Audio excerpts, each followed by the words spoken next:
South ఇండియాలోనే అతి తక్కువ ధరలకి రత్నాలనందించే ఏకైక సంస్థ 6JVR.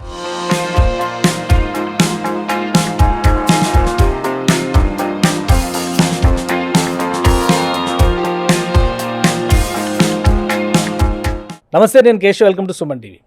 సినిమా, రాజకీయం ఇవి రెండు కలిసి ముందుకు ప్రయాణం సాగించడం చాలా కష్టం. అలానే ఈ రెండు కలబోసినటువంటి మనుషులు ఆయా రంగాల్లో విజయం సాధించడం కూడా సంక్లిష్టమే. మన తెలుగు నేలపైన సినిమాని, రాజకీయ రంగాన్ని మేళవించి ముందుకు సాగినటువంటి మహానుభావులు అతి కొద్ది మంది ఉన్నారు.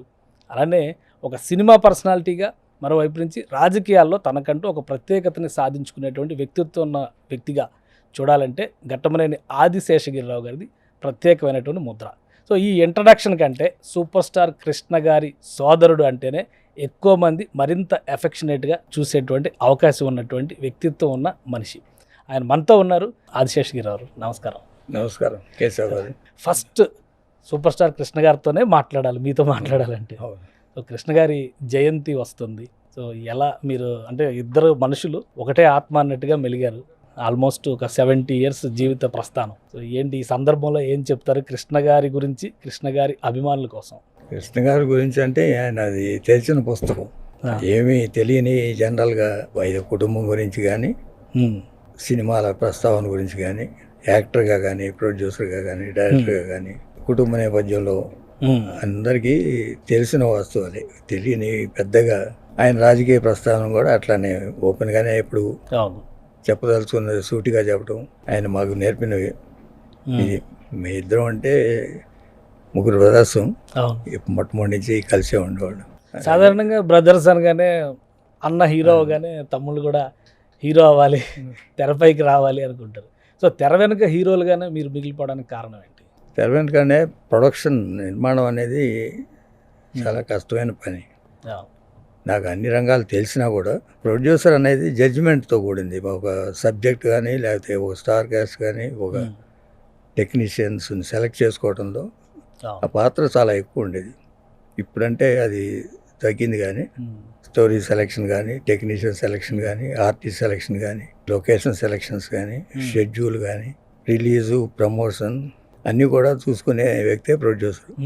ఇవాళ వాటికి ఒక్కొక్క డిపార్ట్మెంట్కి ఒక 20 మంది తయారయ్యారు.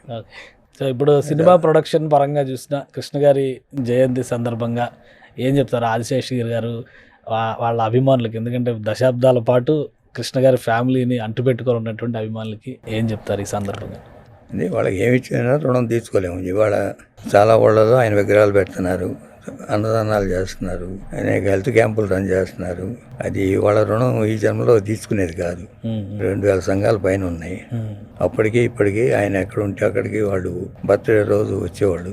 ఇవాళ ఆయన లేని లోటు ఇక్కడికి ఎందుకురా, ఎక్కడ వాళ్ళు అక్కడే చేసుకుంటున్నారు. ఇవాళ 3-4 చోట్ల విగ్రహాలు ఉన్నాయి. ఆయన ఇక్కడ మహబూబ్ నగర్లో విగ్రహ స్థాపన ఉంది, అక్కడ బెజవాడలో ఒకటి, రాజమండ్రిలో ఒకటి. వాళ్ళు అభిమానాన్ని సంపాదించుకున్నారు కృష్ణ గారు. వాళ్ళు మర్చిపోలేరు, మేము మర్చిపోలేను. ఆయన స్ఫూర్తితో ముందుకు కొనసాగాలనేది నా అభిప్రాయం.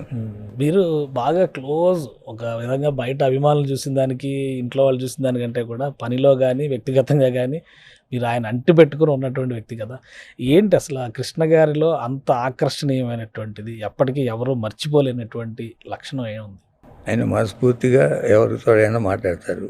ఏదన్నా క్షణికంగా కోపం వచ్చినా మళ్ళీ నెక్స్ట్ మీట్లో ఉండదు. అది చిన్న కానీ పెద్ద కానీ ఎవరితోటైనా సరే ఆప్యాయంగా పలకరిస్తాడు, ఆప్యాయంగా మాట్లాడతాడు. ఉన్నదేదో నిర్మోహమాటంగా ముఖాల మీద చెప్తాడు. అది ఎంత వ్యక్తి అయినా సరే అవుతాడు. ఆయన తోచింది చేయటమే తప్ప ఇంకొకళ్ళ అడ్వైజు లేకపోతే ఇది చేస్తే మనకేమన్నా చెడు అవుతుందేమో, మన కెరీర్కి కానీ, కుటుంబానికి కానీ అని ఎప్పుడు ఆలోచించేవారు కాదు. ఆయన ఆత్మసాక్షికి ఏది మంచిని తోస్తే అది చేయటమే ఆయన. అదే సాహసమే నా ఊపిరి అని చెప్పారు అంటారు కదా, ఆయన ఊపిరి అదే అంటారా? అంతే. అది ఇంకోళ్ళతో పోల్చగలిగే మనస్తత్వం కాదు, వ్యక్తిత్వం కాదు.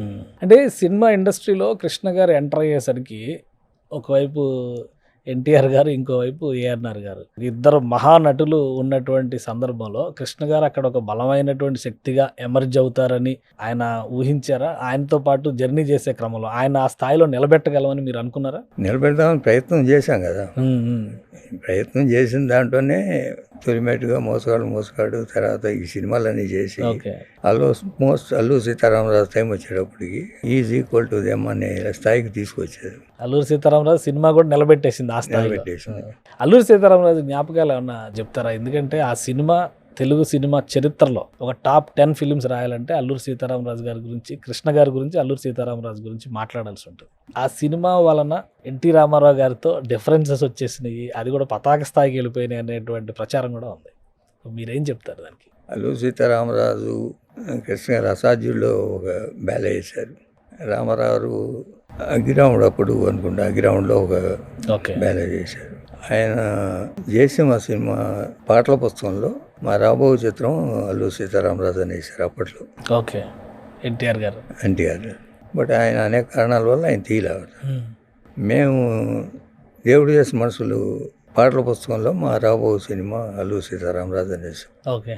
అంటే ఏంటంటే ఒక స్టార్డమ్ ఉండాలి, ఒక మంచి పిక్చర్ చేయాలి అనే ఉద్దేశం. అది 100వ సినిమా కదా, 100వ సినిమా అని మేము ఆఫీస్లో కూర్చొని మొత్తం 3 నెలలు స్క్రిప్ట్ అంతా తయారు చేసుకొని బాగా వచ్చిందనే ఫీలింగ్ మాకు. స్క్రీన్ ప్లే అంతా చూసినాక ఆడుతుంది అనేది.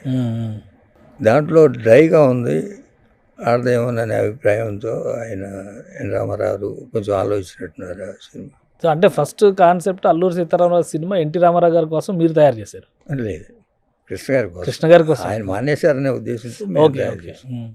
ఆయన పిలిచి మాట్లాడితే ఇప్పుడే పైకి వస్తున్నారు పిల్లలు, దాంట్లో ఏమీ లేదు, అది చేయటం మంచిది కాదు మీకు అని అన్నారు. ఓకే. సరే మేము చేసుకున్న దాంట్లో మాకు ఉంది అనేది మా అభిప్రాయం. మీరు ఆయన తీస్తానంటే అప్పటికి మానేద్దామనే ఉద్దేశం ఉంది మాకు. ఓకే.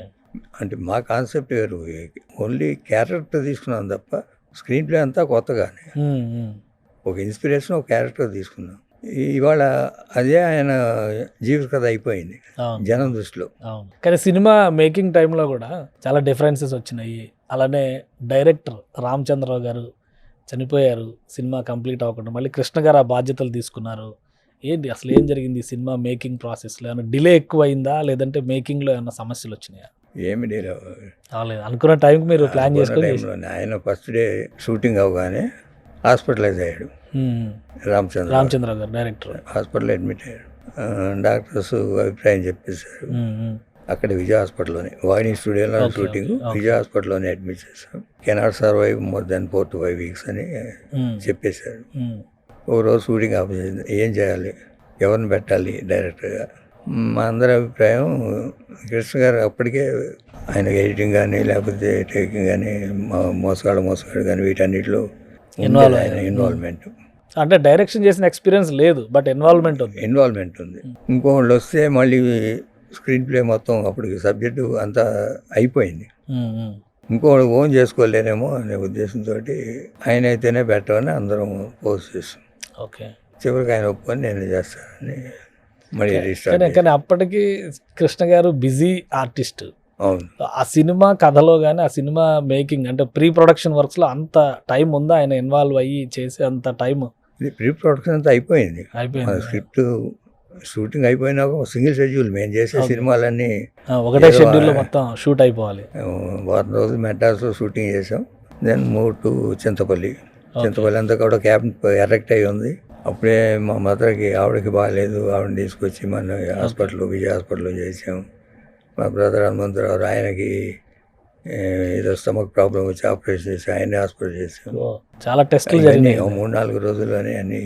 అయినా సరే ముందుకెళ్దామని చింతపల్లి అడవుల్లోకి వెళ్ళి 1 month అక్కడే ఉండి కంప్లీట్ షూటింగ్ అక్కడ చేసుకొచ్చాం. మెడ్రాస్ వచ్చినాక మళ్ళీ కొంచెం ప్యాచ్ వర్క్. ఓకే. మొత్తం 45 days. సో అంటే టోటల్ డైరెక్షన్ ఒక విధంగా కృష్ణ గారే చేశారు, ఆయనే చేశారు. పేరు మాత్రం రామచంద్రరావు గారు చేశారు. ఎందుకని ఆ నిర్ణయం తీసుకున్నారు? కృష్ణ గారికి ఫస్ట్ డైరెక్షన్ కదా మూవీ, ఆయనే తీసుకున్నారు. మళ్ళీ ఆయన బాధపడతారేమో ఆయనకు మాట ఇచ్చారు, మీరేం బాధపడదు నేనే తీస్తాను, కోళ్ళు పెట్టను. Great personality. అంటే ఈ రోజుల్లో సగం పార్ట్లో ఇంత చిన్న యాక్షన్ చేస్తేనే, ఇంత సీక్వెల్ డైరెక్ట్ చేస్తేనే పక్కన పేరు వేసుకుంటున్నారు కదా. సెకండ్ యూనిట్ డైరెక్టర్గా కేఎస్ఆర్ దాస్ గారు చేశారు. ఫైట్స్ అవి. Okay. Action part. So cinema release అయినాక రియాక్షన్స్ ఏంటి? ఫస్ట్ డే నుంచే సూపర్ డూపర్ హిట్ అనే తప్ప రెండో మాట లేదు. బిగినింగ్ రిలీజ్ అప్పుడు మా కాన్ఫిడెన్స్ ఉంది ఫస్ట్ కాపీ చూడగానే. ఉమ్. అంటే ఫస్ట్ పిక్చర్ పెద్ద పిక్చర్ కదా అని cinema scope first time first cinema time scope single lens Mitchell camera.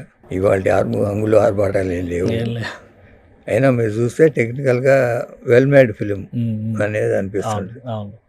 So cinema కథ పరంగా కానీ మేకింగ్ పరంగా కానీ కృష్ణ గారికి ఉండేటువంటి టేస్ట్ ఒకటి అల్లూరి సీతారామరాజు, మీరు అది హిస్టారికల్ బ్యాక్డ్రాప్, తెలుగు వాళ్ళకి ఎవరికైనా కానీ కనెక్ట్ అయ్యేటువంటి స్టోరీ. తర్వాత సింహాసనం లాంటి సినిమా, అంత పెద్ద సినిమాని డైరెక్ట్ చేయాలి అనేటువంటి ఆలోచన, ఇది పద్మాలయ దన్నుతోనే చేశారా లేదంటే స్వతహాగా ఆయన చెయ్యాలి అనేటువంటి ఒక కమిట్మెంట్తో నిర్ణయం తీసుకున్నారు? ఆయన ఫస్ట్ టైం డైరెక్షన్గా ఆయన చేయాలని పెద్ద ఎత్తున ఏదో ఒకటి ఉండాలి అనే ఉద్దేశంతో అది 70mm, ఇది సినిమా స్కోప్ 70mmలో చేద్దాం. ఆయన పేరుతో వచ్చే అన్నిట్లో ఆయన పాత్ర ఉన్నా కూడా ఎప్పుడు పేరు వేసుకోలేదు.